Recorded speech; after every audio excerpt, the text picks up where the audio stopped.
You're standing in Antarctica, the coldest place on Earth. Around you is nothing but endless white ice stretching to the horizon. No trees, no roads, no buildings, just snow. Then you look up. The research station you were walking from is gone. You turn around. Gone. Every direction looks exactly the same. You've just gotten lost in Antarctica. At first, it doesn't seem like a big deal. You have warm clothing, a radio, and maybe some supplies. You tell yourself you'll find your way back. But Antarctica has a cruel trick. It destroys your sense of direction. The landscape is so empty and featureless that people can walk in circles without realizing it. Within minutes, panic starts creeping in. The temperature is around minus 30 degrees Celsius, sometimes much lower. And with strong winds, it can feel colder than minus 50. Exposed skin can begin freezing in just a few minutes. Your nose, cheeks, fingers, and ears are the first targets. You keep walking. The wind gets stronger.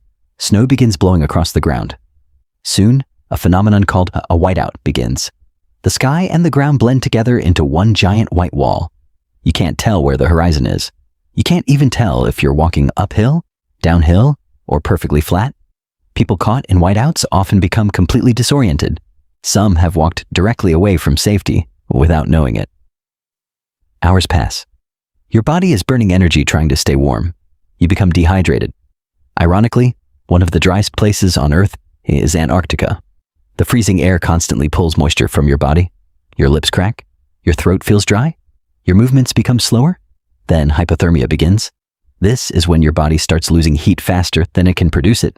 At first, you shiver violently. Then your thinking becomes confused. Simple decisions become difficult. You might forget important survival steps.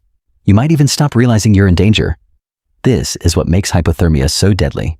It attacks the brain itself. As your body temperature continues to drop, something strange can happen. Some victims report feeling warm. Others become unusually calm. A few even remove their clothing despite being surrounded by deadly cold.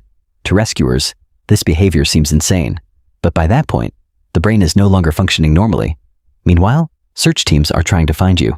But Antarctica is enormous, larger than the United States and India combined, and bad weather can ground aircraft and limit rescue operations. If your radio still works, your chances improve dramatically. If it doesn't, every hour becomes more dangerous. Night approaches, the temperature drops even further. The wind howls across the ice like a jet engine. You find a small snowdrift and try to shelter behind it.